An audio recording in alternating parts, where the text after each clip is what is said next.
Cartoon Calamity. We are your hosts. We are your Calamities. I am Connor Kelly. This is Lily O'Connor. And today, we're going to talk about Mucha Lucha. Lucha! Nice. Yeah, damn right. Ooh, so I love peeking my microphone. Yeah, it's going to be, it actually is going to be hell on earth to go back over it again when I just have to like fix all this part. So anyways, let's talk about Mucha Lucha. Mucha Lucha is, I mean, you probably should know about this. Hopefully, everybody listening. It ran for like 3 seasons between 2002 and 2004. It was like, I think it was like the pioneer first fully Flash animated TV series that was intended for like kids' audience, that was actually made and broadcasted on a proper like children's television network. Yeah, you can fucking tell it's Flash. Oh yeah, it's very much Flash, and you can also tell it's a pioneer. Yeah, in the field. Listen, the first one is always kind of bad. It's fine. We'll get into it, but ooh, like Johnny Test looks a bit like Miyazaki in comparison. I'll be real. Yeah, completely. And like, let's be real. Like, let's be fair. That like Flash animation, when it comes to cartoons, has come a hell of a long way since then. Absolutely. Like, it's gotten so much better. Like, it has this bad reputation because I think because of like stuff like Newgrounds and the very early like internet animation stuff. And obviously those were just like kids in their bedroom. Whereas this is like a full actual professional team who's doing it. And even within that same paradigm, like I mean, some of the like Flash animations that are on Newground are kind of like almost as comparable to Mucha Lucha in some aspects. Yeah, like it was rough. It's fine. It's fine. Yeah. But the thing is that there is an element of quality to it. There's an element of like love and passion to it, and it what I think is the most important thing is to open the door for the actual use of Flash animation. Yeah. Within media beyond that. And also a great thing about it is that it's like the most Mexican cartoon ever. It's actually really cool representation to have. It was like, because we kind of inferred at the start that we weren't huge fans of it. I liked it because of the wrestling references, and it's very like traditional to that, and because Mexico is like one of the big 3 territories for wrestling, the other 2 being the US and Japan. But I think this is a case of it's very much a show that's not made for us. Yeah, I mean, I think it does a nice. Yeah, well, I kind of agree and disagree. Like made for us in a way of like we're not Mexican. No. You know, I guess like it's not our culture that's being like praised and like and idealized in this, which is like in shown in positive light basically, right? But it's actually, I think in a way it's completely made for us. It was a way to introduce kids to like a really cool kind of like Mexican style cultural kind of thing, and it does play up on it, and it does kind of show a lot of cherishing of it, I guess. When it comes to like cherish, it treats it really nice. It really appreciates the Mexican parts of it. There's a lot of really cool reference to it. As well, yeah. Okay, thinking about like, because I think Mexican culture does have a lot of intersect with Irish culture as well. There's historically, like Mexico and Ireland have had a lot of ties because of the Mexican-American War. There was actually an Irish division that was quite famous. And if you go there, you'll see a bunch of statues of a particular Irish man who fought there and was considered a war hero in Mexico. I didn't know that. Yeah, no, huge. Like in Northwest Mexico, there's like a group of people where red hair and green eyes is very common, but they'll still have like tan skin, because like Irish soldiers went there and fought and then just didn't come back. That's actually very interesting. I had no idea that was a thing. That's pretty cool. I know. Because but obviously this was back in the days, like the 1800s, early 1900s and stuff. And like both countries, very heavily Catholic. So there is that shared kind of respect for the Pope. Yeah, that's exactly the covers of the gap, isn't it? It bridges the distance, the cultural distance. You don't have to like be able to speak the same language as long as you all listen. You go to a church in America and like you're like, where the fuck is the Virgin Mary? Yeah, no, like I don't know. I miss the Virgin Mary. What I see of all this like this American churchisms, like it looks like they're having too much fun. And they're like taking their time. Where's the misery? They're taking their time saying their prayers, not saying it at like fucking insane speeds, like as if they want to get out of there. I don't know what this is. I went to an American church and mass took like 2 hours, and I'm used to what, like 30, maybe 40 minutes if the priest had notions. If you have a good priest, he can get you out there in 30 minutes. And God bless him.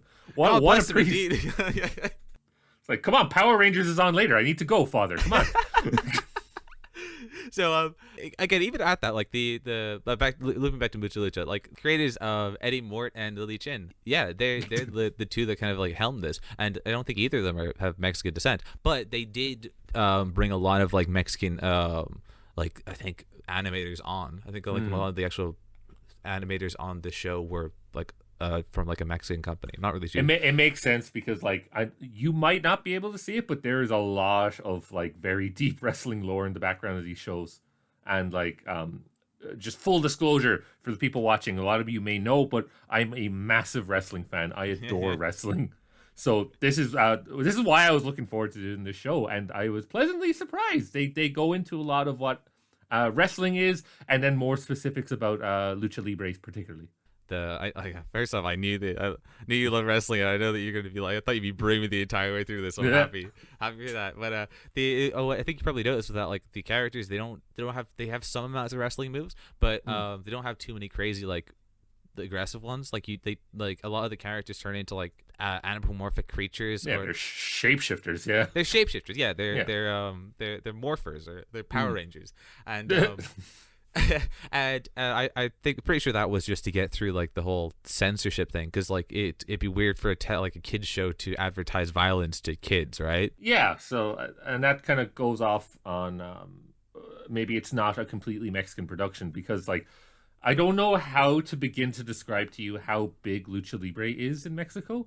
In that there's a lucha libre, possibly one of the most famous is El Santo. And you can see his mask actually in the background of episode 1, just as an aside. But oftentimes, a lot of Mexican families will have a picture of Jesus and a picture of El Santo in their house. Oh, whoa! He didn't remove his mask until a week before he died. Wow. Yeah. Wow, that's commitment to the bit. That like it's not a bit. That's the thing. It's like it's proper lifestyle. They don't think it's a funny thing. Because, like, we view it from the aspect of, like, I grew up with wrestling, but it was, like, European wrestling and American wrestling. I didn't really get the whole mask thing until I, like, properly read about it. It is ingrained in the culture. Like, it's the equivalent of, like, when there's a mask versus mask match, like, that will sell out a 100,000-seat stadium. Well, mask, like, they'll, like, strip the mask the loser loses their mask. Oh, okay. Yeah. Okay. And then, like, what, do they, like, lose the ability to be the wrestler? They, like, well, no, they can still be a wrestler, because after that it becomes, like, their hair. Yeah, and but it's a marquee matchup. If it's a mask versus match, you will sell out a stadium, no problem. Oh, cool. Yeah. That's really awesome. I had no idea. All I know is, like, Rey Mysterio. And my favorite is El Nazi. Oh, no, that's fucking, are you serious? I wish that was a joke. He was not my favorite. I just wanted to bring it up because when I was doing a bit of research for this, it came up again, and I was like, "Oh, that was a thing. Oh no!" Holy shit! No, it's okay. You can admit that El Nazi is your favorite. You can say it. Yeah. El Santo. It's just the two of us here. God damn it! El Santo, who I mentioned before, was actually in a lot of different like B movies and stuff, and they would make him like a movie star and stuff. And in one of them, he did fight the Nazis, which is very funny. Yo, he's on the same level as Indiana Jones and Captain America. That is an insult. Indiana Jones and Captain America are not on the same level as El Santo. I don't know. Like, this man is a god. Well, apparently he's as like divined to as the Sacred Heart is in like in Kitchen. So like seems fucking godlike to me, I guess. Like, there's been actual riots when something didn't go the fans' ways. Like, it might be the most hardcore of like the big 3 wrestling territories. I might include Canada as well, because some people might give out to me if they're listening to this and they're into wrestling. But between America, Canada, Mexico, and Japan, like, Mexico's the one where there's like people have been murdered for this shit. Oh, holy shit! So this goes like beyond football hooligans levels of like. Oh no, football hooligans are fucking weak sauce. Like, oh wow. So onto the show. The show revolves around our 3 protagonists: Ricochet, Buena Girl, and the Flea, attending the foremost international renowned school of lucha. And my God, do they tell you it's the foremost international world renowned school of lucha? You know, comedy. A lot of comedy is repetition, but there is a line in the sand. Yeah. And sometimes if you go so beyond that line, it loops back into being funny again. And that's fine. It didn't happen. I did. Yes. I'm saying. I'm sorry. It got me a little bit. So Ricochet. Ricochet is the pinball protagonist, voiced by Carlos Alaraki. The voice behind Mr. Crocker from Fairly Odd Parents. Oh, nice. I didn't know that. Crazy. Okay. That switches up to be the hero in this one, right? Nice. Yeah, they're completely different voices. I wouldn't have picked up on that at all. Yeah. Me either. And like without looking into it, I would have had no idea. Then we have Buena Girl, the Hermione character of the trio, who is played by Kimberly Brooks, the voice of Tucker's mom in Danny Phantom, and a lot of other characters from Winx. Cool. I feel disingenuous actually talking about Winx. Like we usually, when I do this kind of thing where I refer to like the voice actors for each time, I kind of refer to like shows that I've seen, to be more like authentic with my reaction about it. But there's so many people who like there's apparently a big enough fan base for Winx that like there was a live action remake of it that got people upset. So apparently I think it's on the same level as what like Dragon Ball Z and levels of fandom, okay, right? so like I grew up watching a lot of Magical Girl stuff because obviously, like, I turned out trans. What a fucking surprise! Like, bullshit. But no, Winx Club was actually fucking class. It was aired on a channel called Pop Girl here, which had Winx Club and Tokyo Mew Mew Power and Cardcaptor Sakura. Oh, Cardcaptor, fuck yeah. Oh, yo, yeah, lit, right? Hell yeah. But Winx Club was actually an Italian show, and it's huge there. They have like a Winx Club theme park and everything. What? Yeah, no, like, it's fucking huge in Italy, dude. Like, they have an amusement park. Yeah, like it's massive. It's an Italian production, like the original version's in Italian and all that shit. Like, it's really good. Billiam has a great video on it. He's a really good YouTuber. Cool. But yeah, the Winx live action show just trashes on that legacy. It's awful. I started watching it. I'm sorry. I watched like one episode and I was like, I can't deal with this. This is too much like 40-year-olds writing what they think like teenagers speak to each other like, and I kind of ended. It really, it tramples on the legacy of the original version, and the original version's really great for representation as well. Because if you remember, I don't know if you do remember, but like the cast is quite diverse and all that. Yo, I honestly, I'll be real with you. I didn't watch I didn't watch Winx, and that's perfectly fine. Yeah, not the demographic. Again, shocking that I'm trans. Hey, I watched Cardcaptor, all right? I watched Sailor Moon. Okay? Cardcaptor's another level. Cardcaptor's fucking class, all right? Yo, it fucking was so good. Anyway, let's move on. But I thought I should at least give the Kimberly Brooks her props for actual voice work within Winx. So if you've seen Winx, you've probably like grown up with her voice. And then we have the Flea, who is the best character. Absolutely. Plays a smelly Mexican, but not racist. Who plays this beautifully grotesque character who has. I'll save my talk of the finishing moves for like the actual next episode. The Flea's voiced by Candy Milo, the voice behind Mom from Cow and Chicken. Nice. Crystal, cool. Thick as fuck. Yeah. Damn right, yo. All actually on that note, just all thickness because Mom is just legs. It's just ass and legs. That's all Mom is, all right? And you know what? That's all you need. Like when I was a kid, I remember badgering my grandparents because I lived with my grandparents when I was a kid to get a bigger television because I thought in my childlike wonderment that the reason that I couldn't see the rest of Mom and Dad from Cow and Chicken was that the TV was too small, so they're just being cut out. Oh no! Like little you just like. What is an aspect ratio? Oh, the tiny screen, yo! It was like a 12-inch fucking cathode ray tube, tiny piece of shit. It was like awful. But then we got something that was like 30-inch or something. It was still this giant cathode ray cancer like device that I was just like watching with 2-inch distance from, still unable to see Mom and Dad's like fucking upper body. You just wanted to know. I did. We lost after what we can't have, and just did we lost after Mom from Cow and Chicken? Damn fucking right, damn right. I mean, legitimately. Also speaking of lust, Candy also voiced Crystal from Scooby Doo and the Alien Invaders. You know, the love interest for Shaggy that shows up as an alien. Yeah, no, I remember all the Scooby-Doo specials. My favorite was Cyber Chase. Cyber Chase was so awesome. It was so good. It was so fucking good. The lightning villain was so sick. She also lended voice to Snap from Chalk Zone. And Oh, sick! I know also, right?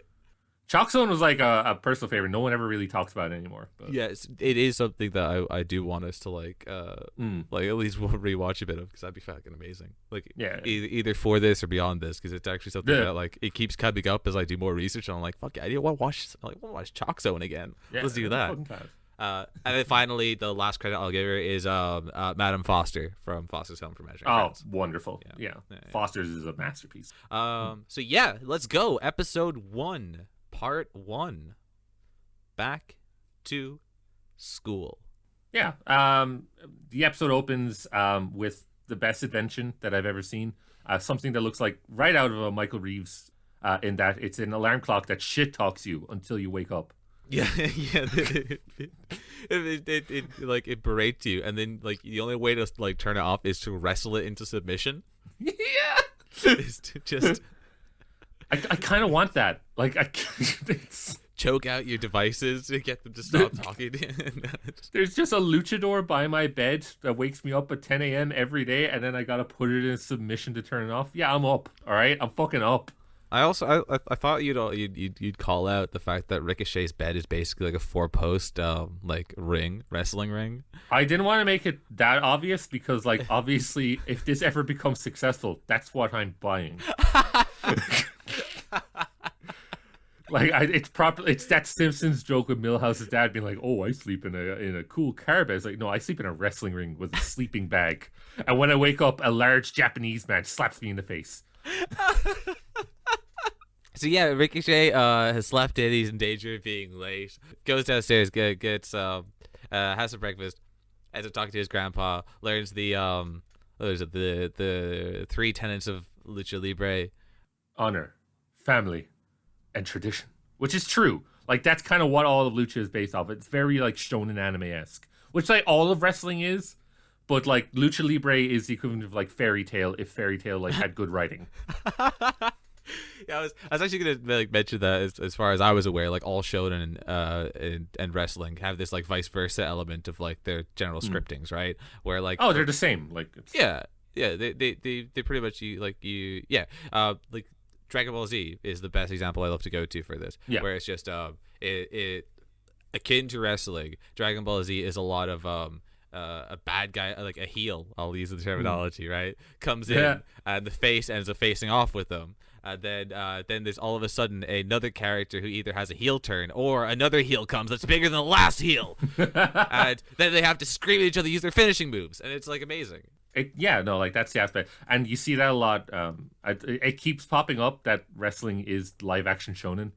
So if you want a shonen adaptation that's good, just watch wrestling. That's what you are looking for. Like that's all. Also, just watch Ultimate Muscle, which is an anime based on wrestling and is fantastic. Oh my god, Ultimate Muscle? You just unlocked a part of my brain that I haven't thought about in a long fucking time. Oh, dude, it's so good. So, dude, the main character's got like big ass lips, isn't it? Yeah. Oh, thank you. This is so unprofessional. It's so like off the top. No, it's fine. There's a fighting walrus. It's class. I know. I remember this. Ultimate Muscle. I'm just writing this down. I'm sorry. That's the English. That's the 4Kids dub, which actually is like really entertaining because I think the voice actors took the piss a little, which is always great because like that's the Ghost Stories-esque dub. A Ghost Stories dub. It's the one where they just said fuck it and they didn't even like have an actual script, isn't it? Where they just like they got the rights to it and the original creator in Japan didn't give a fuck and the script apparently was awful, so they just basically did Whose Line Is It Anyway for the entire anime, and it's wonderful. I've seen clips from it, but I always think that it rings with that same level of like a fan dub where like people are just like memeing the entire way through, even though it was an actual. Except it's not a fan dub; it's done by actual one. I think a lot of them are very successful now as well. That's awesome. So let's get a little bit back on track. Ricochet ends up taking out the trash in the morning and then finds that the flea is living in his trash can eating a burrito. Yeah, I love him. Damn right. I love the flea so much. Doesn't give a fuck. Yeah, the flea's that kind of person that wants to like bring you dumpster diving on the weekends. And you know what? I'd go with him. I trust that man. All right, I trust anybody with ears that are 1 feet long. Fair. I I'm not trying to like say anything bad about bin swimming, but I don't think I'd ever do it. I don't think so. Maybe I've been dumpster diving. Yeah, maybe I'm too classist. I mean, that's my problem. Yeah, no, like it's good. I got an office chair from dumpster diving once. It was class. Really? Yeah. That's actually kind of cool. You know what you do? You know what the pro strats are? Because I have an auntie who goes to a lot of car boot sales, and what she does is that she just kind of once it's like done and everyone like goes away, she goes back into whatever field there is and gets whatever fucking shit they left behind. Oh, that's genius. That's fucking genius. That is pretty good. Yeah, it's like 100% profit, really, isn't it? Yeah, absolutely. Shit. And it's like, oh, you left it behind. You don't want it. We're good. Yeah, it's mine now. Hell yeah. The duo of Ricochet and Flea end up trying to like run to catch the bus and make sure they don't get late. Then we cut to Buena Girl, who is such a goody-goody two-shoes that she ends up lecturing their tardiness so much that they end up missing their bus. Yeah. It also like we see the first exterior of the school in this shot, I believe. Yeah. I just want to point out they have an Irish flag. Really? Yeah, one of the flags on there. They have like the big countries. They have like the U.S. They have Mexico. They have China. Weirdly, Chinese wrestling isn't that big. They have Japan, and then they just have the Irish flag. And I double checked; it definitely was. Is like wrestling that big in Ireland? So it's gotten a lot bigger in the last few years. There's a promotion in Dublin called Over the Top Wrestling (OTT), and they're actually fairly great. There's also one of the bigger podcasts in Ireland is OSW Review, which is like a wrestling podcast. So I know they're our competitors, but also I listen to them quite frequently, and they're really good. I also love you guys. I love you guys. Oh, I don't know if you'll ever listen to this, but I love you. I also got like Eye Patch Wolf, who covers a lot of wrestling in his videos. The wonderful Eye Patch Wolf. He's class. But yeah, and like you got some, like the biggest women's wrestler in the world right now is Becky Lynch, who's from Dublin. Oh, I didn't know that. Yeah, and you also have Sheamus, who's quite famous. Yeah, Sheamus is the one that I would just instantly go to. Is the thing. Yeah, like he's a former world champion. Like he's definitely an upper mid carder. You can definitely consider that. Also in Japan, you have a guy called David Finlay Jr. who's doing a lot of good work.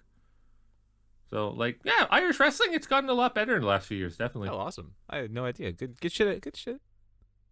Yeah, Seshmoth Martina as well. It's fucking class. Seshmoth Martina. Yes. Are you fucking serious? Yes, 100. She's booked as from the Flats. For fuck's sake. No, she's class. She's actually wonderful. That's fucking wild, yo. That's great. But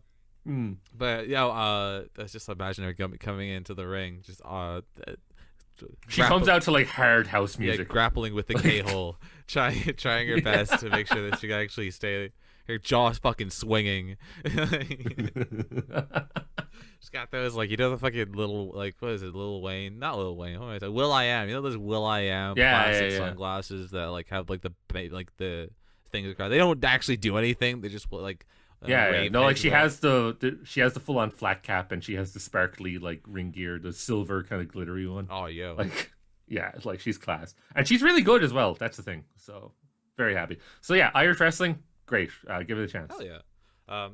As the trio end up trying to go through the halls, head mistress, also voiced by spit on me. I just crushed my throat. She's fantastic. Yo, legitimately, I knew as soon as head mistress came on the screen, I was like, yo, Liz gonna have a field day with this one right here. She's so big. Big lady crushed me. Yes. Yo. Actually, I ended up watching. This is probably like old hat by the time that this ends up like hitting like anyone's earwaves. But I ended up watching the Resident Evil. Oh, yo, 5, Vampire Lady 6. Yeah, the ads, because I saw some memes that there's Big Lady, and I was like, oh well, I guess I gotta pay attention to this all of a sudden now. So and honestly, all I have to say is that it looks fantastic, and I'm going to be constantly when I play it dying over and over again to all the sexy vampire ladies and big vampire ladies. I better fucking be able to play one-handed. Yeah, like. and I mean I'm gonna anyways. All I need to do is walk. And I'm gonna be doing it for research purposes to see how well they, they rigged the models and the animation, how good it was, completely. Yeah. Headmistress has a giant brain for a head. It's crazy. Yeah, like okay, so like one of the big pluses about this show is the character designs. The animation is choppy, but I will say the character designs great, like really akin to what wrestling is. that's something I'll also completely 100% agree with you on. That the character designs look very much like they ring with that same energy as OCs, and it is so much fun. That like there's such a fun diversity in all the characters. It's very colorful. Yeah, it's great. Yeah, very very much. The only problem I would kind of give to that is that like I feel like that's all there is to some of them sometimes, you know? They just look flashy. Well, I got news for you about gimmick wrestlers. Oh, no. I mean, like I said, very true to actual wrestling. I don't have a problem with it because I'm fucking used to it. That's fair. As someone whose main kind of exposure to wrestling started with like the Undertaker's streak in WrestleMania, is that I think I've been biased to there being some sort of like arcing story and like history to like all these different characters and like the I guess like quote unquote character depth, right? Whatever, right? So I thought I found like as much as I love all the character designs, I love all the goofy names to them, but like sometimes like taking it a little bit away from like the wrestling like ethos and everything, that sometimes it does feel like the characters are just like played for it. Look how goofy this character's name is, but look how cool he kind of looks, and that's it. Like that's like the setup and punchline all delivered at once. And sometimes it's good, sometimes it's not. Like I'm gonna be real. Like I'm gonna be biased towards this. 100%. Yeah, like, and I can't do anything about as that. You should be. It just fucking wrestling is like the shit. I know, and it hits me in that nostalgia factor. And like when I grew up, especially kind of around the mid 2000s, late 2000s, a lot of wrestlers were relying on kind of gimmicks. Right now, it's more in a more realistic kind of MMA-esque stage. But I remember all the goofy characters, and it just makes me happy. Okay. Hell yeah. It just for me, it's like some parts of it got a little bit grating. Like for example, Potato Jr., right? Like, I think his whole gimmick is that he's like fat, but then like his name is the punchline, isn't it? Like it's like Potato Jr. It's just like or then there's like what was it? Double Ninja is another one. It's actually kind of cool. Excuse me, Double Ninja is fantastic and does a fucking jutsu. All right, the whole thing is he doubles. Whoa, yo, and has sushi backgrounds for whatever reason. Like, his ninjas are Japanese and so sushi.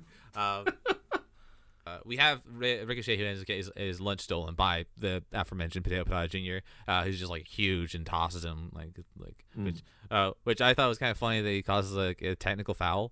The teacher was kind of cool. Yeah, the teachers kind of act more as referees rather than teachers, and I think that's a cool little tidbit. Yeah, like that's great world design. I thought that was really fun. And it ends up like getting Ricochet hauled out of the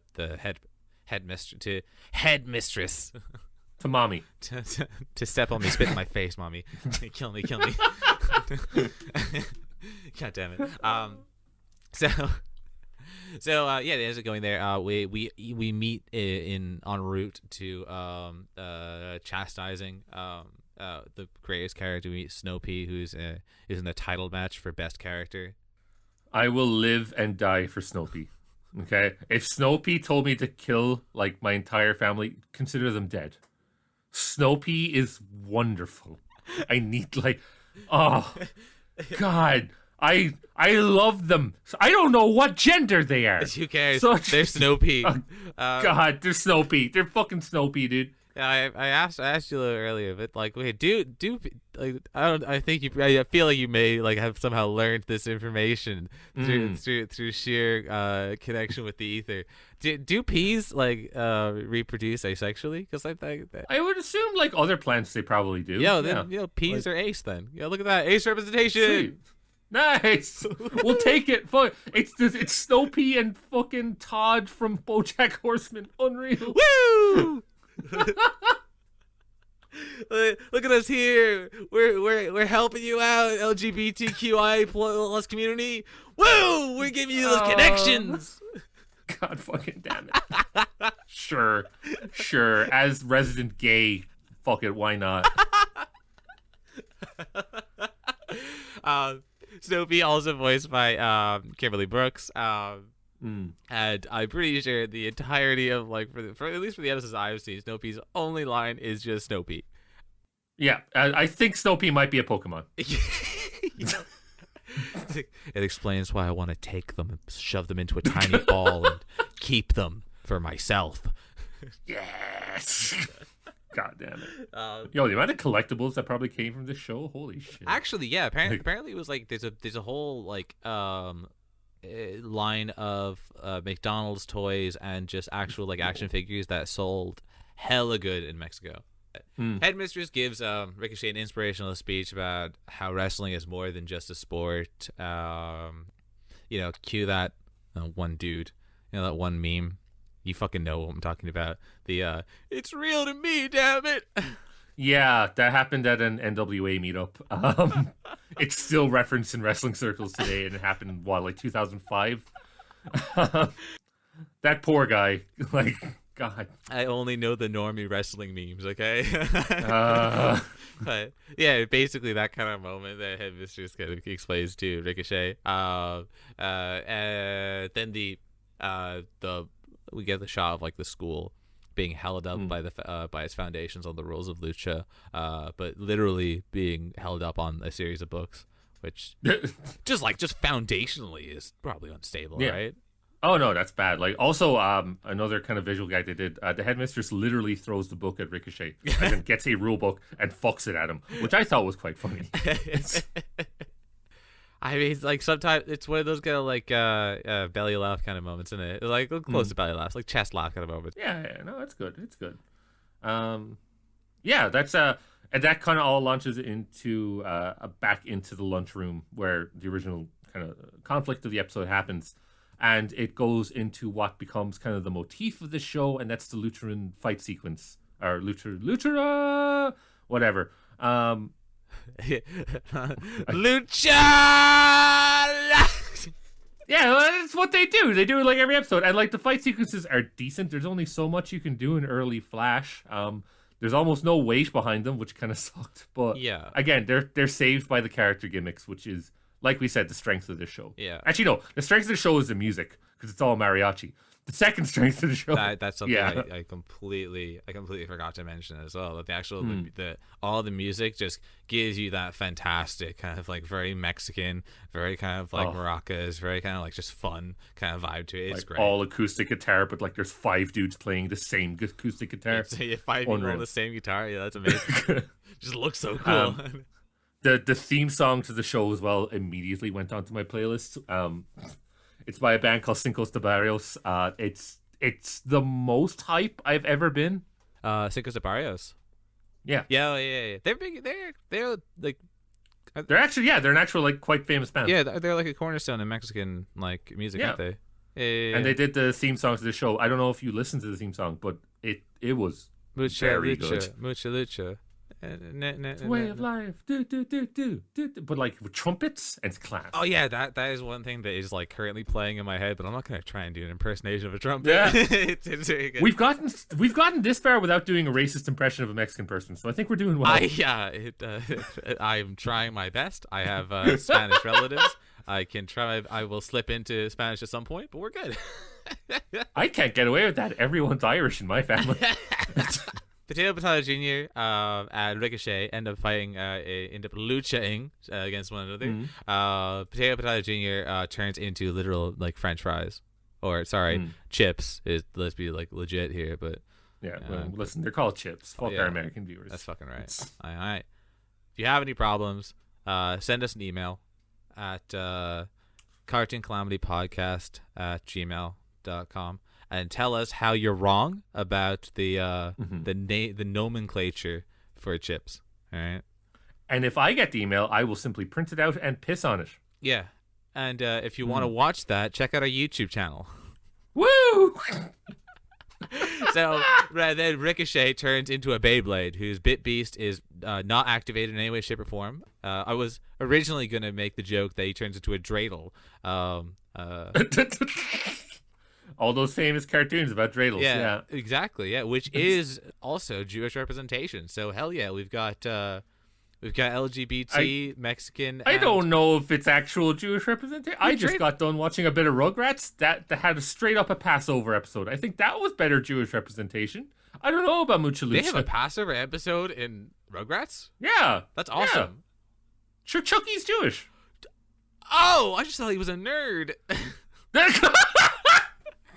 Shit. Got her. No. I mean, no, I don't mean like I don't try to make them synonymous. I just meant that was the only defining character trait. Oh, I it thought. fucking sounded synonymous. Dude. What the fuck?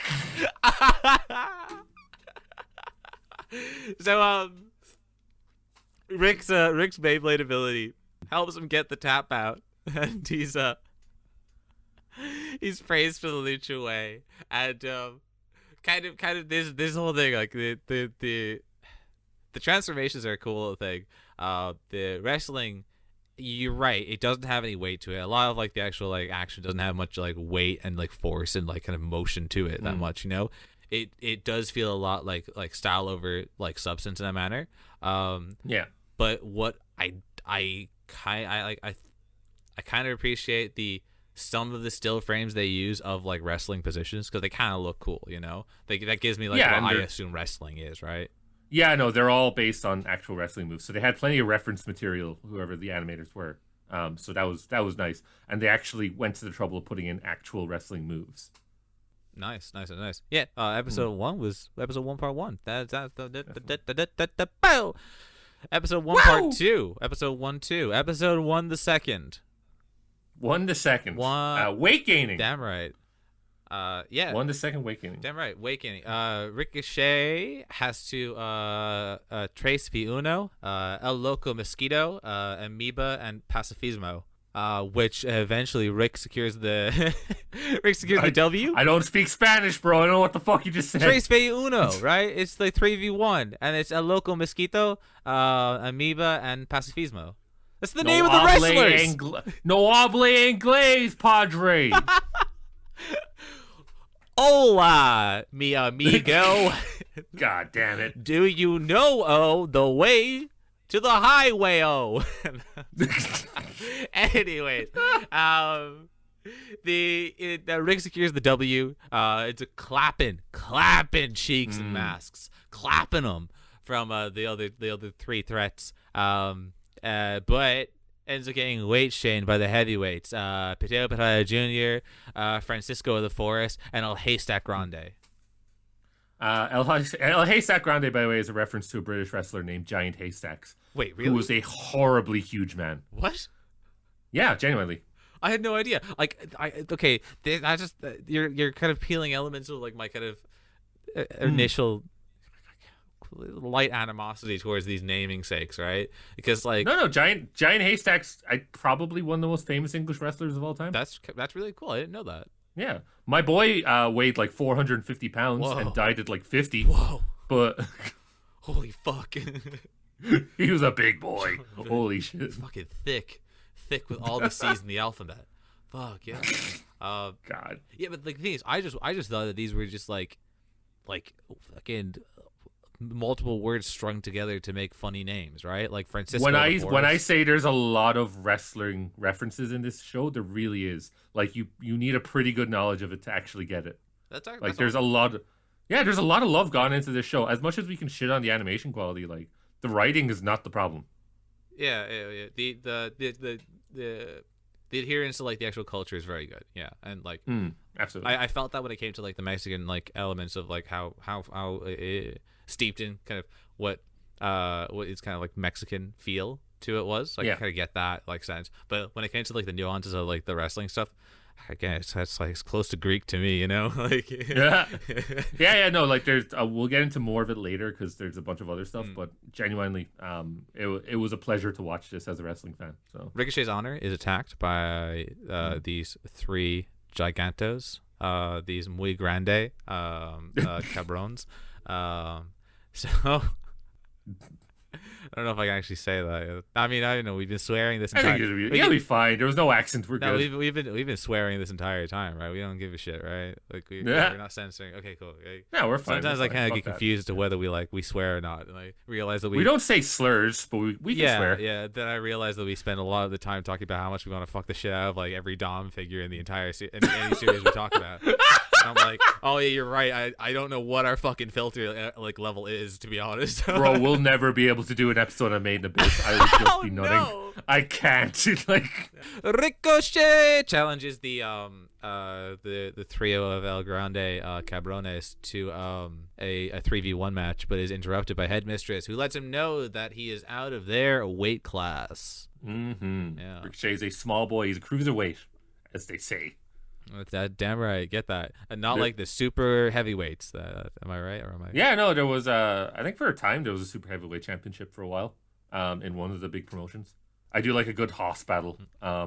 They make me happy. Looking at Potato Jr., I would assume that he is somewhere within the super heavyweight category.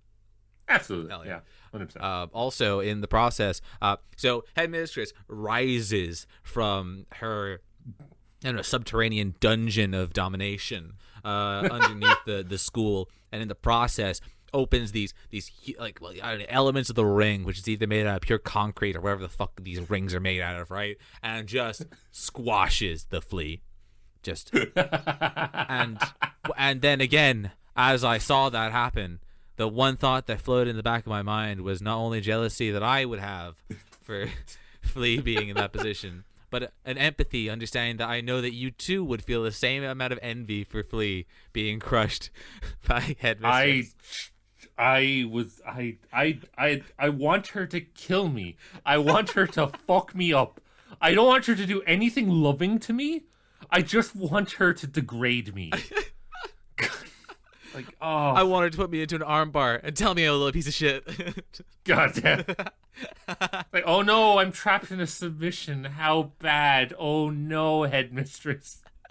The ref comes to like try and see if you're okay. You're bleeding from every like orifice in your face, and you're just like, don't you fucking count me out.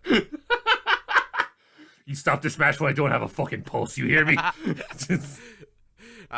So Ricochet must go to the Rocky montage to get fat. Yeah, he doesn't build muscle like a strongman. He just eats. Yeah. He just eats so much.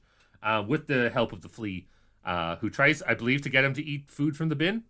You're right, yeah. That the Flea's getting Ricochet to eat like bin food, but the Flea's family runs this like all-you-can-eat buffet, and all of it is just bin food levels of like shit. It's just, but it looks good. Does it? Yeah. I thought it was like egg roe fucking, or like it was like no, it was like what the fuck was it? It was like fish intestine like ice cream or some shit. Yeah, it looked really nice. Maybe just listen, different strokes for different folks. I was down for it. All right. I was salivating the entire time. I don't know. I'd probably just go on a fast. I'd go on like a H block strike before I had to eat that shit. Jesus. Like, too intense. No, that's great. I'm just saying, no one out like there's people in Ireland who won't get that reference. Like. Ricochet can't get enough thickness. Even though he eats the Flea's family out of house and home in their buffet. So Buena Girl makes this like Scooby-Doo Shaggy style like hella sub that is just pushed into his gullet. Yeah, he gets force fed, much like the prisoners of H block in Northern Ireland. He then redecorates the inside of the Flea's establishment. And as we know from the Flea and the Flea's family, they all loved the new smell. You know what else smelled? What? The shit and coat of H block. Half of my family are Northern Irish. No. It's okay. We're some type of Irish. It's fine. In a lot of ways, Bobby Sands was the original luchador. The original Ricochet. His transformation sequence is insane. Oh no!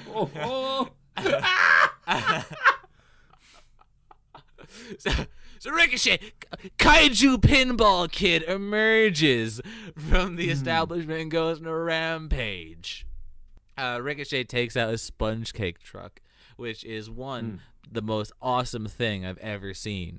I would like a sponge cake truck. Yeah. I think that would be wonderful. Hell yeah. Frankly. Like an ice cream truck that delivers sponge cake. Why is that not a thing?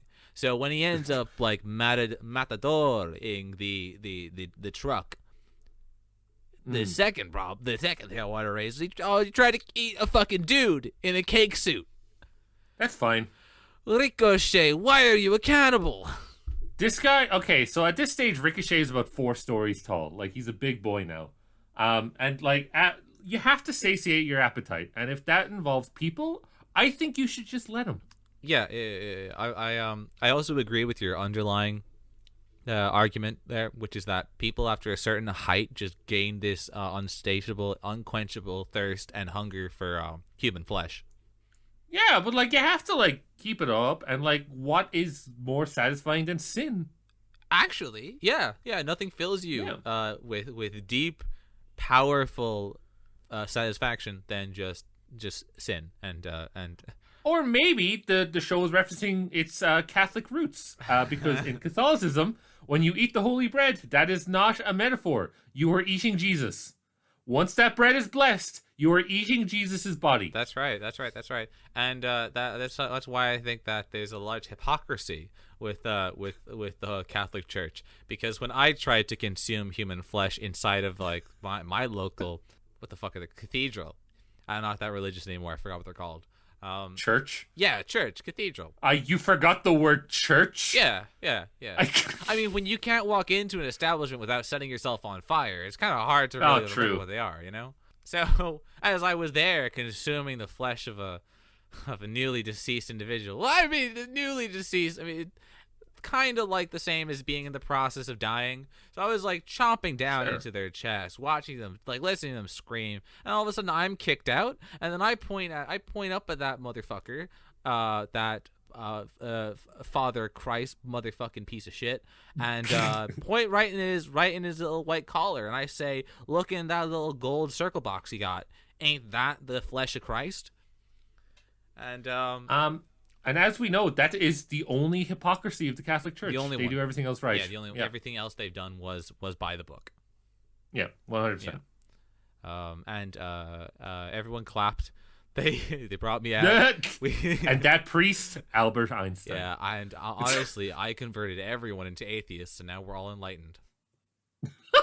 And now we all have right-wing reactionary YouTube channels where there's just a random object in a suit. We call ourselves the skeptic zoo. Where you... I don't know how it happened. Originally, I just didn't like Anita Sarkeesian, and now I don't like immigrants. I was originally concerned about ethics in game journalism. Now I worry about white genocide constantly. It's happened. Fuck. The Last of Us 2 in a lot of ways caused the Crusades. Yeah. The Crusades were a defensive act, really. God damn it. Oh fuck. Anita's quite nice. I love all of her. Like, unironically, I love all of her content. It's actually fantastic. Yeah, she's really good. Yeah. Like, I gave her a chance. It's like, these videos are good. No, really, yeah. After I overcame the malaise that I had of like kind of like my younger years, where I was a radical anti-feminist because I was some sort of like quote unquote egalitarian scapegoatist, right? I watched their videos, and they very, very good. It's just like very valid feminist theory critiques of video games, which is like pretty cool. Yeah, 100%. Which like you should do, because it's a very male dominated industry, as is animation actually. Yeah, and we've spoken about it a few times now. We wouldn't have so many cool like female characters like Kim Possible, Pepper Ann. Mm-hmm. What the fuck is her name from the Proud Family? I can't really remember. It's so bad. Oh, Penny Pride. Yeah, from the Proud Family. Thank you so much. Wouldn't have all these cool characters as like female leads if it wasn't for the like feminist movement and like feminist critique of media. We got into like a very nice point just based on a joke about fucking Sargon of dickhead whatever. Yeah, and episode 1 part 2 doesn't really have a resolution as such, is what I have down. Like, so Rick ends up like breaking into the school, destroying everything in his wake, because face to face with the trio of heavyweights, super heavyweights. So he wants to 3v1. But the thing is that they're all fucking scared shitless now because he's giant. Mm-hmm. A headmistress comes in and tells him that boy's too thick. That's a thick boy, boy. He's a thick ass boy and he can't do it. He is now within a weight class of all of his own. He's too big. The kaiju class. It's like he's ready to fucking go, all right? Yo, kaiju wrestling? That fucking Godzilla game we were talking about yesterday? Holy fuck, dude. Like, brought back so many memories. There's one thing that I kind of want to bring up at the end here that I didn't mention at all, or we didn't really talk about at all during the entirety of this one episode. Every time that after Headmistress crushes the flea once, then we get a triadic, to punchline moment where the flea gets crushed the first time, talks about the flea not being able to feel his head. The second time, the first time it's his hands. The second time it's his legs. When the second time being when like Ricochet ends up falling over and crushing himself and the flea and Buena. And then the final time is when Ricochet ends up crushing like everyone because he just falls over because he's such a thick ass boy. And then the flea's like the final punchline is like, I can't feel my brain. Oh, there it is. And every time he ends up feeling it and finding out what it is. And then like the first time, I think it's like the first time Headmistress is like, no, that's mine. The second time it's like the Buena girl's like, no, that's my hand or whatever. The third time, I'm assuming it's the Headmistress's head, but it could also be that someone actually got killed and their brains are just all squashed out. Oh god, they just have somebody straight fucking die in this class. Unreal. Yeah, maybe. So yeah, let's hit up episode 2, part 1. Woo! How Ricochet got his move back. Yeah. So this is the first episode where it's very based in what wrestling is, because signature moves are tied to a wrestler's characters. That's the plot of the episode. They're all deciding what their signature move is, because if you've ever watched wrestling, you know there's signature moves and there's finishers and stuff that they all use. And that's kind of how it goes. And I got a story for how serious this is taken for a lot of the time. Yo, hit me up. Yeah, absolutely. There's a wrestler called Gory Guerrero, and by his second name, you can probably tell he comes from one of the most famous wrestling families in the world, the Guerreros. The Guerrero brothers? Yeah. Absolutely. And he's actually Eddie Guerrero's either father or grandfather. I can't remember. Cool. Yeah, absolutely. And he invented a move called the camel clutch, which was a submission move. Basically, your opponent is lying on their stomach on the floor, and then you sit on their lower back and you bring their chin up to your torso. Like, it's a pretty brutal looking move, and Gory Guerrero invented it. It's his move. But it was made famous to wrestling fans in America by a wrestler called the Iron Sheik, which if you've ever been on Twitter, you know, because he just shouts. The camel clutch became a move that then was used by a lot of Middle Eastern wrestlers because of the Iron Sheik. And this was fine, this was kind of understood. But what happened then around circa 2005, 2006, I think, or no, Eddie died in 2005. So around 2004, 2005, a wrestler by the name of Muhammad Hassan joined the WWE. Now, the guy who played Muhammad Hassan was actually Italian-American, but because this was like post-9/11 America, didn't give a shit. Okay? He was vaguely brown, so he was a heel. And he used the camel clutch as a finisher because that's the Middle Eastern move. And he got quite arrogant, and he was not well liked backstage. And one of the big stories that came out of that was that he tried to give out to Eddie Guerrero for using the camel clutch. And, Eddie, like, apparently was quite angry because that was the move his grandfather invented. That was literally his family's move. And so Muhammad Hassan actually got the shit kicked out of him backstage. Oh, whoa. Yeah. That's pretty, that's unfortunate that like the legacy was kind of like shat upon by a bad actor in taking like the heel element of it too far. But it also goes to show how kind of cool and like how I think there is so much of a deep tied connection between like the legacy of moves and like what they mean to like a certain character. So that's pretty lit. I didn't actually think that they had that actual much real world meaning. I really wanted to kind of show how much moves mean. Like, still to this day, an inverted pile driver is no longer called an inverted pile driver. It's called a tombstone because that's the Undertaker's move. Yeah. Yeah, that's awesome. Yeah. that's really cool. Wrestling means a lot to these kids. But it does, though. Like, there's a huge culture. It's really interesting. I adore it. Anyway, episode 2, part 1. Senor Hasbina is a groovy cat who is a husband who Present Mike from My Hero Academia. He's voiced by Scott McNeil, who does the voice of Hohenheim from Full Metal Alchemist. Oh, wow. Yeah. Amazing. That's really cool. I think that's his most famous voice role beyond. Right, like, I mean, that's a big role, yeah. Yeah.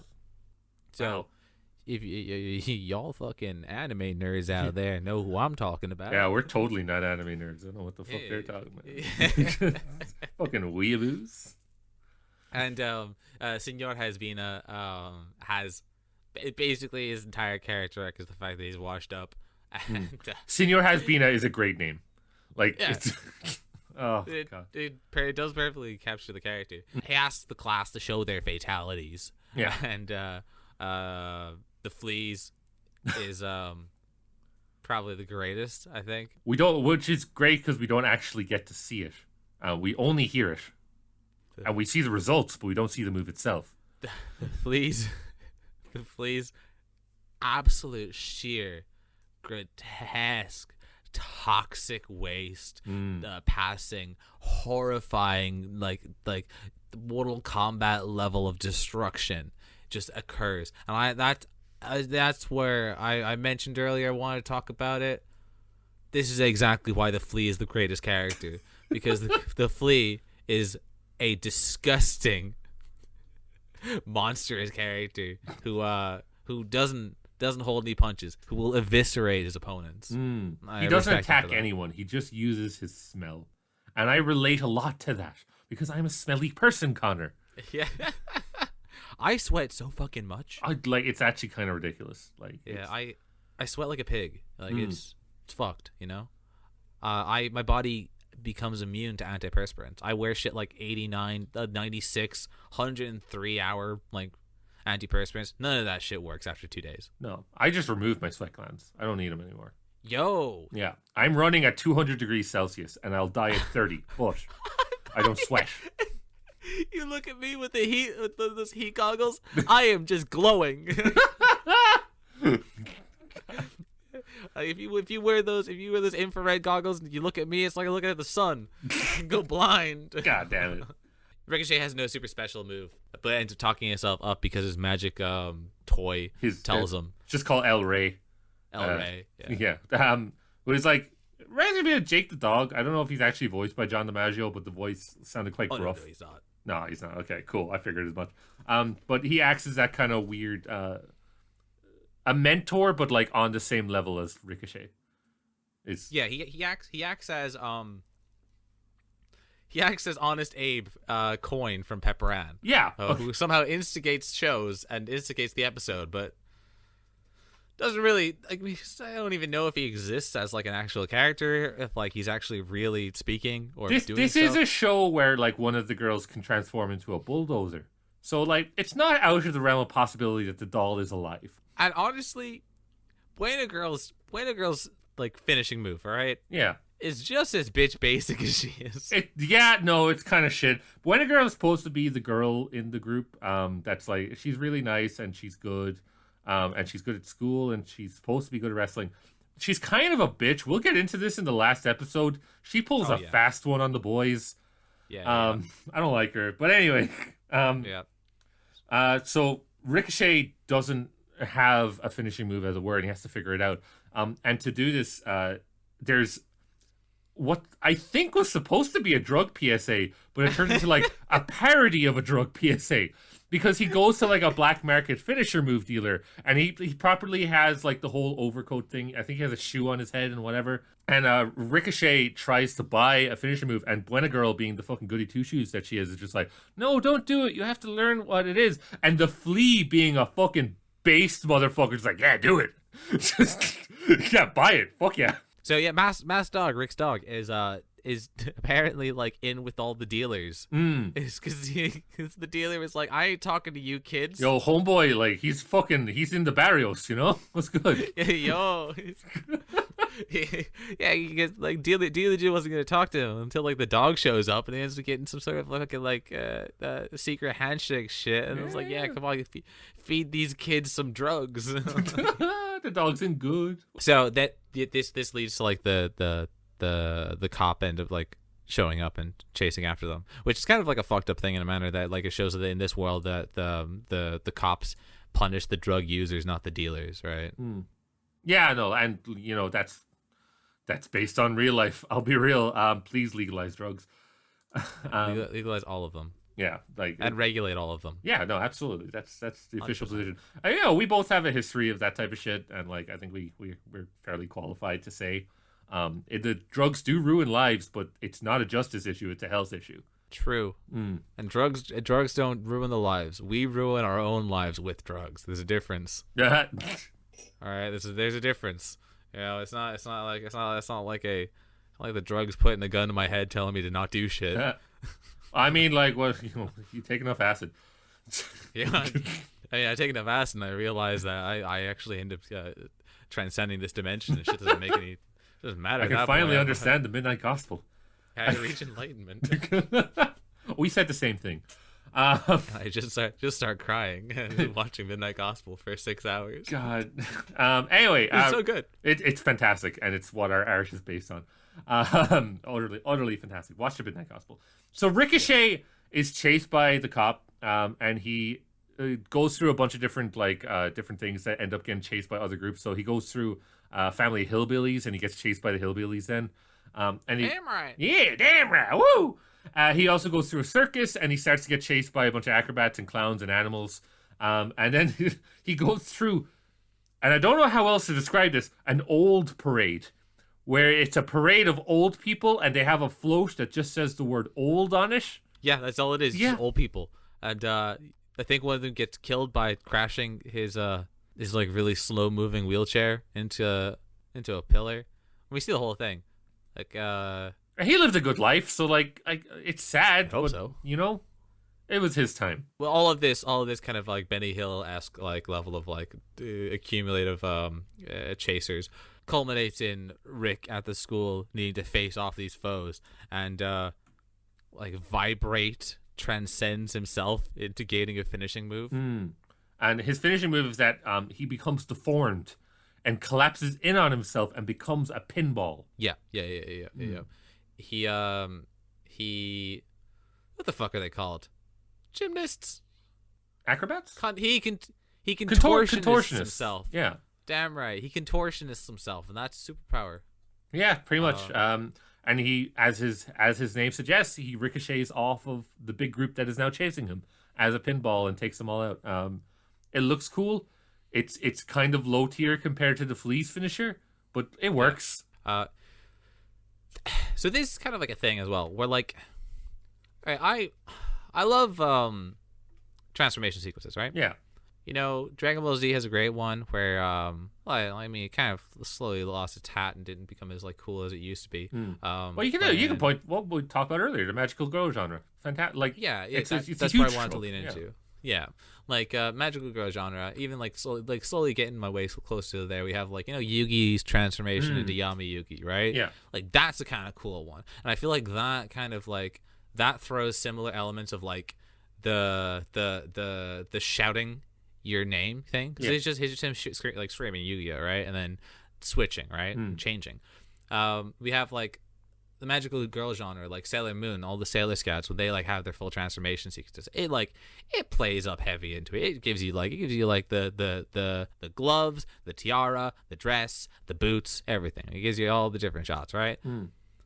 But each one of those, I feel like they're always used as like a semi-climax before the main climax of the show, right? Whereas I kind of felt like when the transformation sequence in this, where like it was like they're trying to fill airtime because they just say their names so long. They say their finishing moves so like laboriously, I guess, through the like thing. Because it's not just like Ricochet's pulverizing pinball; it's Ricochet's pulverizing pinball. And it's like that, and that's not an unusual thing in animation. Like there is like So for these kind of the kids shows, there's 11-minute episodes each, and that's normal. That's like time killing. You see it. So one of the most infamous examples is like Family Guy with the fucking stupid cutaway gags that got old so fast. They have a main plot that might be 5-6 minutes long, but then they'll just like fucking overburden it with cutaway gags. And that's how they do it. It's not as egregious in these types of shows, but you still see it. So you'll see it a lot. For example, with Mucha Lucha, you saw a lot of repeated reaction faces. Yeah. And it will just hold on that while they go, ah! And like, that's normal, that's fine, but it does get a bit much. Like, just write an extra bit of fight scene. Like, you have so much reference material in the history of Lucha Libre. Just do that. Instead, they do this. It's a little bit annoying. I understand. Yeah. It was. I think it was the moment of the introduction of all these finishing moves that I kind of felt like they were drawing it out a little bit more than was necessary. You know, because it's not like it's said during the transformation sequence happening, akin to like Yu-Gi-Oh, right? Where he says the name and then you hear the Yu-Gi-Oh echoing all the way through, and you get like the transformation, or like even something as kind of neat feeling as like the Sailor Scouts, right? We just get him saying his name to what feels like kill like 20 seconds of just airspace, and then he transforms. And that was what got me a bit like, are we just killing time now? Like could you not can you not finish the episode? Do you need this? Because not only does this happen with just Ricochet, it happens with every character. And I think it kind of brings back to what I was saying at the before, where I felt like I was a bit belabored by like the fact that the school is called the the foremost international world-renowned school of lucha. Like, that repetition of such a long thing just feels like you're just filling air, you know? Like essay writing, you know, you write an essay and you're like, I intuitively understand the implicit belief by which this thing actually, you know, this, where you just start putting in words and jargon to make it seem like you're padding out the 3,000 mark, you know what I mean? And I get it. That's the thing. Like, animation schedules tend to be quite tight, and I have all the love in the world for animators, but as a viewer, it does get a bit old. That's the resolution of episode 2, part 1. Episode 2, part 2, Heart of Lucha, which I didn't cop straight away that it was a reference to Apocalypse Now. But once you watch the episode, it is. It's pretty much. So, Heart of Lucha, the greatest tag team of all time. And I mean of all time, as someone who knows nothing about the history of wrestling, as a lay person coming into this with nothing but like the granule elements of wrestling knowledge, I believe wholeheartedly I can say that the greatest tag team of all time just appeared in this episode, and that is the Flea and Snoopy. You know, as someone who knows a little bit more about wrestling history, you can look at stuff like the Heart Foundation, Demolition, the Legion of Doom, more modern ones like, say, the Dudley Boys or the Hardys or Edge and Christian, and even like very contemporary ones like the Lucha Express and FTR. But you're right. The Flea and Snoopy absolutely is the best tag team of all time. I would cheer these people. That is, 1, the greatest character who's ever existed in animation, and 2, the cutest character who has ever existed in animation. So yeah, fuck all those teams. The Flea and Snoopy, that's the best tag team. I don't know what anyone else is talking about. That's right. And they play off each other very well. You know, the Flea is very prideful, very much wanting to be the lead face of the duo. But Snoopy is the heart, the gooey center in the middle that makes you realize that, yeah, you know, this is what true good is. The Flea fighting against Bull Boy and the other guy, because I didn't actually get their names. It doesn't fucking matter. He's a jobber. We're good. Yeah. Ends up being is pinned, been beaten almost, but his pride won't let him tag out, and unintentionally, the Flea attempting to finish both these jobbers off ends up pancaking Snoopy on his butt. Snoopy becomes 2-dimensional, like flattened, circled, becomes mushy peas, if you will. Yeah. And I believe this is when the Flea takes his heel turn. Literally, a really cool concept they brought up was that the bad guys and the good guys in wrestling, i.e. the heels and the faces, earn separate classes, which I really like the idea of. That's really cool because it's 2 separate skill sets, really. Yeah, I already blew my load on this at the very beginning of like the of the recording when I was like talking to you about this, because I wanted this. I have this written in my notes and I have it underlined as well, of like basically saying it's which means that the school is divided into heels and faces, and like I wrote that down because I wanted that moment to be like, haha, Lily, see, I know the terminology. You know the most basic of wrestling. I know some jargon. Like day 101 of wrestling school. Here's what a heel is. Here's what a face is. I'm not just a layperson. I have seen the wrestle. God fucking damn it. Anyway, so the heel class is in Vietnam. They are, yeah. The episode title is Heart of Lucha, which is a reference to Heart of Darkness, which is the book Apocalypse Now was based on, which is one of the most legendary war films of all time. And of course, also the teacher of Room 207, which is the bad guy class, is named El Kurtz, who, if you don't know, Lieutenant Kurtz is Marlon Brando's character in Apocalypse Now. Yeah, so it's like, it's very much, because obviously the whole thing, when they get in... I thought that was Lieutenant Colonel Bill Kilgore. No, it's Kurtz. I looked it up. I'm thinking of Napalm in the Morning, dude. Oh, yeah, that's fucking Woody Harrelson looking ass. Yeah. But when they get into Room 207, because obviously Ricochet, Buena Girl, and Snopey have to go in and rescue the Flea, who's been sent to Room 207, which is the bad guy class, like I said. But it's just a jungle. It's a Vietnam-esque jungle. And when they get there, they found the Flea has gone through a series of trials, much like Apocalypse Now, to become a heel, a bad guy. And because the Flea initially gets there and is like, oh, what do I do? What do I do? How do I prove myself to these savages? So he gets into 3 wrestling matches.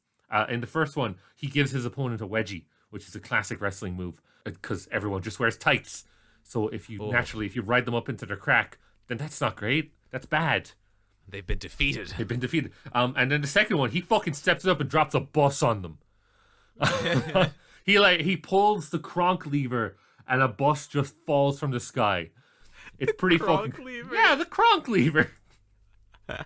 And then the third and final test he must do, he releases a wild tiger onto a child and gets mauled. So the Flea is naturally accepted into the heel faction, as it were, in what's called the dishonor role, which I wish that was an actual wrestling term, because that's amazing. You can take it and then put it into your own wrestling showcase, right? Yeah, when we get money from this and we set up our own wrestling promotion instead. So the Flea's completely enjoying his heel turn, laughing at the gang as they fall into a punji pit. And they die. That's the end of the show. And then it was intense. Yeah, it was really, and then Fortunate Son played as the credits rolled. Yeah. And we got just a slow pan up of Buena Girl, Ricochet, and Snopey impaled. Themselves gored upon these sharpened wooden sticks. The other two were dead, but Snopey still had a little bit of life in it, but you can see it was slowly draining. Just twitching, and we slowly pan out, filling nothing but the frame only filled with their dead bodies as the punji pit gets smaller and smaller, and we fade away. We pan up and just watch the napalm completely darkening the night, the brightening the night sky as the bombs fall. Just kidding, Snopey cannot die. Too cute, too fucking cute.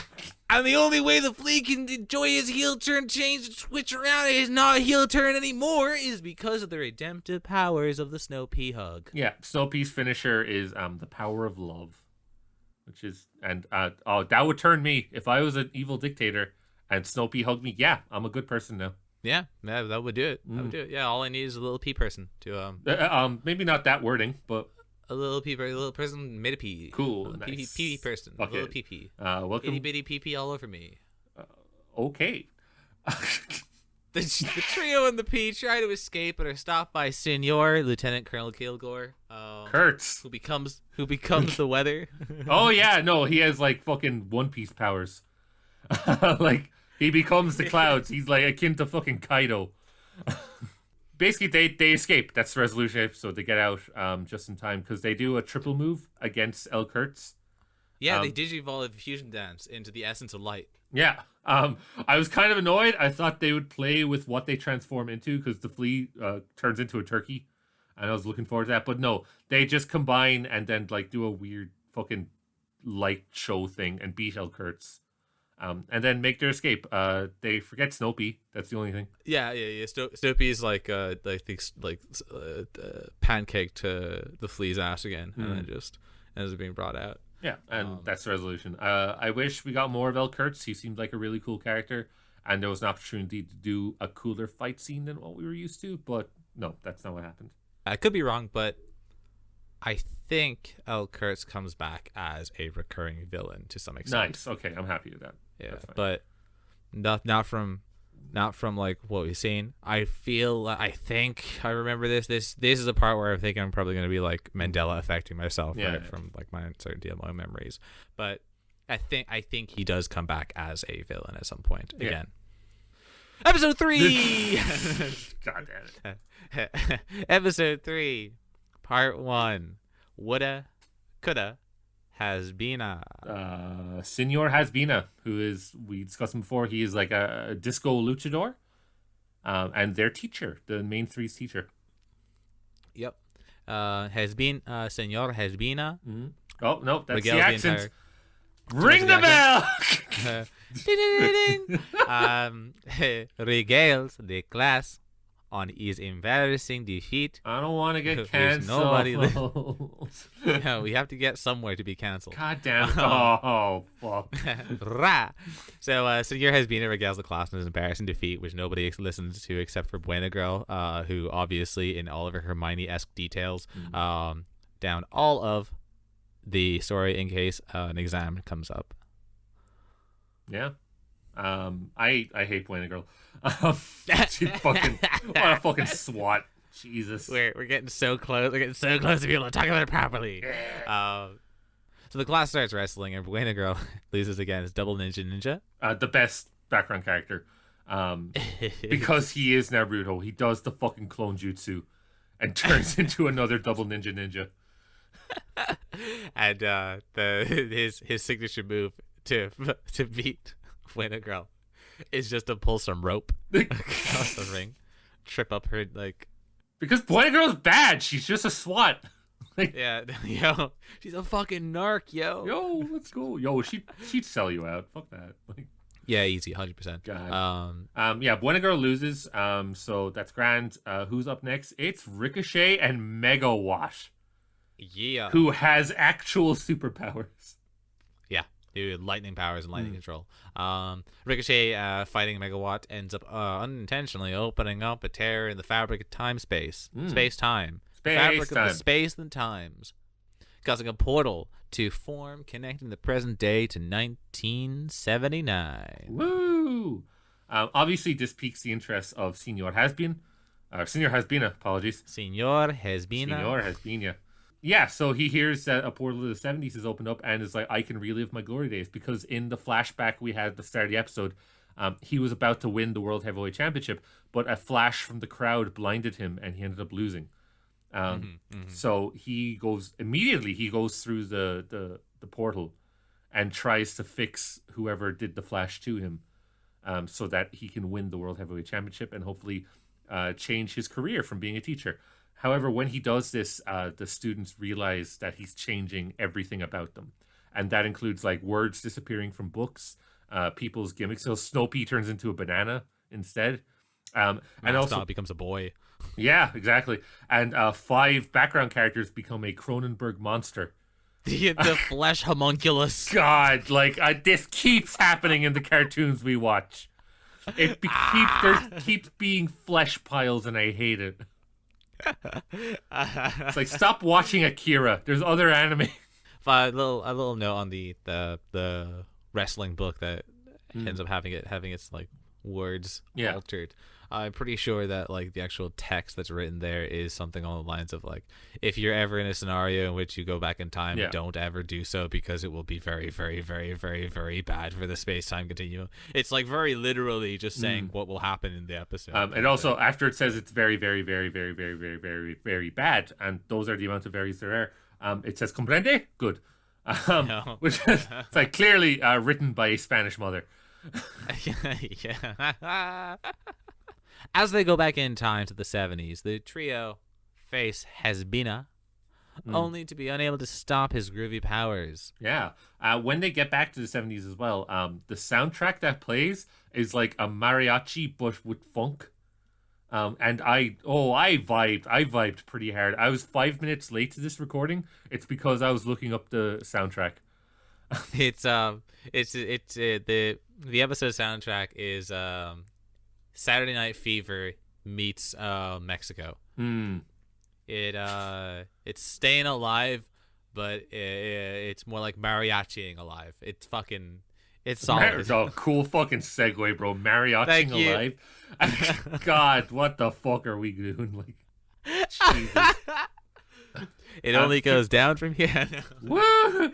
Throughout the episode, speaking from going down from here, throughout the episode, the Flea relies a lot on fart jokes. The one time I got annoyed at the Flea. Please, one is fine, but he just kept fucking doing it. We are not at that level of humor. We take pride in our wordplay and our disgusting references and and our 15-minute tangents about anime that have nothing to do with the show. So Senor Hezbina is far too groovy, and his powers are far too strong in his native home dimension of the 70s. His home dimension. causing our titular troupe of 3 mask triumvirants. What are you trying to do? Alliteration. It's not working too well. No, it's not. Stop. They fail. They can't beat Senor Hezbina. Which ends up culminating in Hezbina using his signature move, which is the fuck is it, like something disco ball? I don't fucking know. Disco related vaguely. I don't fucking know. Yeah, he turns into a disco ball basically, right? And because he's all amped up on super juice, ends up being the reason that he blinded himself. He was the blinding. Yeah, which I thought was a nice, cool, like, loop around, just being like, oh, I did this to me. Okay, shit. And that kind of, the kids eventually convince him that actually you're doing a lot of harm by being here. And the Flea also notices that the space-time continuum is closing, so he gets up and does the one good fart joke where he propels himself forward with everybody in tow through the portal. So farts actually save lives, frankly. Yeah, that's right. Never hold it in. No, always don't. Let them out. And they get back, everything's normal, except for the fact that all the classmates have turned into Buena Girl, which is my own personal version of hell, because I hate preps, okay? I want to stuff them all in fucking lockers. That's what I want to do. Oh no, my anarchy sign. Oh no, my anarchy sign. Whoopsie! That's a great joke, okay? All the anarchists I've ever met have been lovely. Yeah, like let's be fair and say that the all is not good in this episode. The resolution is actually more like a dissolution. Everything gets fucked because everything is now Buena Girl. Yeah. And we are now in the worst version of a nightmare that we possibly could have been in. The robots from iRobot have more of a fucking personality than Buena Girl, all right? And we're going to see that in fucking episode 3, part 2, The Anger of Cindy Slam. And Cindy Slam was set up from the fucking start, all right? She didn't do a damn thing wrong. All right, so I'll be real. This is the point I started to check out a little bit on the show. Yeah, no, fair enough. I got through it fine. Cindy Slam is a character you kind of saw a bit in the previous episodes, more of a background character, but basically her whole thing is that she's a really angry girl, and her fist can turn into brick walls, which is cool. That's a cool thing. And the way they kind of show that she's really angry is really cool, because she goes to her locker to retrieve her books, and instead of opening it, she punches through the locker and grabs them. Her books out. Yeah. Big fan of that. Really good character. I kind of love it. And what happens then is when they go to class, they are going to practice their 4-on-4 tag team dynamics, really. No. How the hell are Ricochet, the Flea, and Buena Girl going to make themselves a foursome? Oh, no. And, of course, everyone else pairs off into fours, except for Ricochet, the Flea, and Buena Girl, who then have to go with Cindy Slam after Ricochet and the Flea have been shit-talking Cindy Slam this whole time. And not only shit talking, let's be real, because they are so deeply ingrained in shit talking there that they have their own rap song made about her fury. You say rap song, they have their own rap lyric that they repeated 5 times. Yeah, yeah. What was it? Cindy Slam is angry, some shit like that. Yeah, some bullshit, some fucking bad. It was bad. It was fucking bad. It was a dumb joke. Yeah, the guys are getting trashed by Cindy because Cindy like is the powerful dom energy and fucks up the boys. I haven't gone as hard on Cindy as I did with the headmistress, because Cindy, it canonically probably is around 14, so I'm not about that shit. The headmistress looks like she's in her mid-30s and could kill me, and I would love it. And we know that you're really only about power and position, not just power. No, absolutely. Don't fuck kids. I think pedophiles are bad, actually. Yeah. I'll canonically put this after the cat scratch episode, so we class unreal. So we can make sure we're already on record as being against pedophilia. So this obviously is quite bad for Ricochet and the Flea and Buena Girl. And when Cindy Slam storms out, they find what they think is her diary in it. And the only thing in this diary is her want to go to, and I quote, Gerbil Jorge's world of mass fun and wrestletainment. It's written like the messages in The Shining. Yeah, it's Dear Diary, I would really like if I went to Gerbil Jorge's world of mass fun and wrestletainment. The next day, Dear Diary, oh, would it be so swell to go to Gerbil Jorge's world of mass fun and wrestletainment. The weirdest one was Dear Diary, today my parents went to Gerbil Jorge's world of mass fun and wrestletainment and did not bring me, which is some fucking, like you said, some Shining bullshit.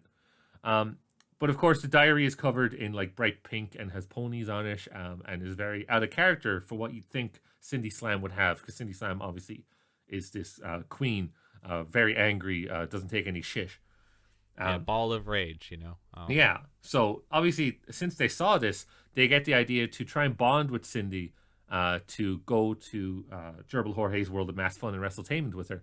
But instead of just fucking asking her, which I thought they would do, they push a fucking burlap sack over her and kidnap her cartel style and bring her to the theme park. They chain her up and bring her like a pram. Yeah. And just push her around.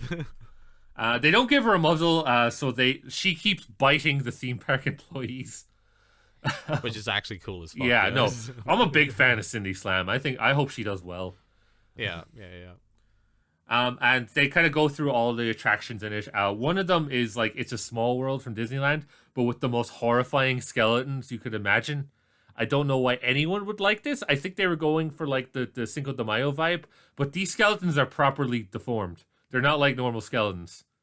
Yeah, and this kind of shows the repetition of the animation frames, like because I guess it was a limitation with using like the flash, using flash animation when it comes to like the animation, and maybe like there might have been an amount of like crunch time on getting the episode out, but the what the fuck is the term for it? Not the animation cycle is very, very like basic, and it repeats so many times during.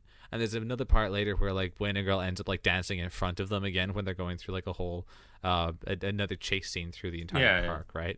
And Buena Girl is also doing a very simple animation sequence, which repeats over and over again very, very quickly. So it does feel a little bit like it adds to the fucking mind numbingness of it, I guess. Yeah, like it's kind of rough. This is also where I kind of started to lose a bit of patience with the animation quality. Thank you. No, it's fine. No, you're right. There were fun moments in the episode. Like for example, towards the end when Cindy Slam is trapped in her pram, Ricochet is trying to look after her, and she just runs him over and over again. I'm a big fan. Ricochet was acting like a dick, and he got run over. He deserved it. Yeah. You know. There was also like over the intercom. Because Cindy eventually escapes her chains and just runs through. So over the intercom, you hear the park announcement be like, "Oh, could somebody please collect their child?" And you can hear growling in the background. Their person, and you hear growling, and eventually like City Slam attacks the park workers, and you hear it over the intercom in quite a horror movie-esque I did scene. actually really like that part. I have to give you credit. I have to give the episode credit for that. That like, it was just like blood curdling screams coming from the intercom, just like, please help me. And they have that like voice filter, so it sounds like a shitty intercom. It's like, wow, that's actually like proper fucking Jurassic Park bullshit. It was good. It was very good. It was Yeah, very good. Like, and of course, the resolution of the episode. I say resolution. This just really solidified my hate for Buena Girl. As it turns out, you see Buena Girl enjoying herself the whole time throughout the episode, even though there's a lot of stress. She planted her diary at the start of the episode, and it was actually her diary that said she wanted to go to the theme park. And that's the end of the episode. They're just like, well, fuck, what? Why did you do that? Yeah, the gang. I think Ricochet talks about how he feels so frustrated by Cindy's indignance to their like niceness. You know, they're like their good act, right? Which culminates in like him confronting Cindy. Cindy basically saying like, that's not my diary. In the sweetest English accent, by the way. Like a really actually, high pitched, sounds like someone from fucking Basil Brush. Yeah, lovely. Basil Brush, fucking great. Basil Brush was great. The thing then is that I think Ricochet mentioned that they spent their like college tuition money, or their like savings, their savings to bring her there. I think within the same like line of inquiry, right? Which just adds to the fact that Buena Girl has just absolutely swindled her like, well, I would assume her closest friends, right, out of thousands of dollars just to get like a go on a fucking theme park ride. What the fuck is this, yo? What the fuck? She's a really unlikable character. I don't like her at all. The Flea, wonderful. Ricochet has his moments, kind of bland, whatever. He's all right. Yeah, he's fine. He's doable. But Buena Girl, just fucking awful. I hate her. That's kind of the end of it there. That was our Yeah, that's our 3 episodes of Mucha Lucha. 3 episode rule, baby. Our first 3. Let's go. And what did you think? It was okay. So, as a wrestling fan, it was pretty cool to see a lot of the references in the background. And just being like, there's different things, and you can tell there was a lot of love put into it. As far as like actually like attaining to wrestling culture and Mexican culture, and specifically lucha culture. And if I was a child in Mexico and watching this, I will be delighted. Because obviously it's a huge part of the culture there. Looking at it as an adult from Ireland who knows a lot about wrestling, but also knows a fair bit about animation, it's fine. It's grand. I wouldn't go out of my way to recommend this to someone. Yeah. Like we said throughout this episode, the animation style is just not that great. It's really poor. I would have thought, like, as a wrestling fan, you'd lean more into like trying to share it around wrestling circles. Yeah, like clips. It's a fair. Get the episode, take a minute out of it, and put it on Twitter. There, that's your good shit. Yeah, okay, that makes sense. Yeah. As far as actually like sitting down and watching the episodes, I don't know. Could I, in good faith, recommend the show? Yeah, I know that makes perfect sense. I was kind of wondering, because my brain was kind of having a moment of like I would have just assumed that you would have loved to like share this around with like wrestling circles that you. Because I'd recommend Ultimate Muscle. Oh yeah, actually, very better. fair. Yeah, very fair. But yeah, I mean, I think I agree with like, I agree with your sentiment about like it being very good positive representation of elements of like different culture, right? I think that's really cool. It was cool, from what I remember. It's like what I remember of it as a kid was so much flashier and so much more like kinetic and interesting and exciting. Yeah. And the reason is that I think it plays very well if you're like a kid. It has so much of that like oh hey, I just come into school and look at my new toy energy. You know? I really agree with that. With every episode. And that's what it made it kind of like more kind of a little bit heart-wrenching when like I watched it again as an adult, and I don't think the quality of the episodes themselves hold up more than like the the snazziness, not the snazz, the colorification, I guess, the shininess of like the characters being like, ooh, look at my new character, Mr. Super Duper extra hot sauce. He shoots hot sauce out his eyes and he turns into a giant enchilada. Like very colorful, very bright, very loud, which is what wrestling is. That's the annoying part. But wrestling just tends to do a lot better, and this was fine. If you like this show and if it's part of your childhood and it's a meaningful part of your childhood, more power to you. This isn't me saying you're wrong. This is me saying it doesn't hold up well. Yeah, at least I would agree with that sentiment as well. I don't think it holds up that well. I will say the soundtrack amazing. Fuck yeah. Yeah. 100%. They just like they got a couple of mariachi bands, put them in a recording booth. Excellent. Well done. Yeah. I have to praise it for being a pioneer in 100%. Jesus, yeah. Like, well, the Lumiere brothers films are shit in the modern context, but they're the first films. Like, 100%. I give it credit for it I guess opening my child mind to like some element of like cultural diversity, right? Like of seeing some shit in Mexico that I never would have understood at all. Like I would have gone my entire life not even knowing what like lucha libre was, you know, until probably like way later, maybe into my my late teens, early 20s would be the point then that I might have discovered it through like fucking Tekken or something, or like what the fuck was that that Jack Black Nacho Libre like something like that, you know. So that was like, that's really cool. I don't know, I don't think I can fully recommend it to anyone. I'm sorry, I don't think so. Like I wouldn't either. Yeah.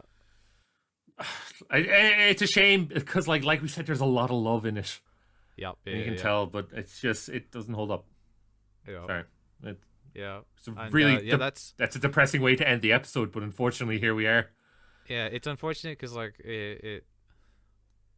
it's a big passion project. It has a huge community. It has like a nice fandom to it. But I just didn't hit me.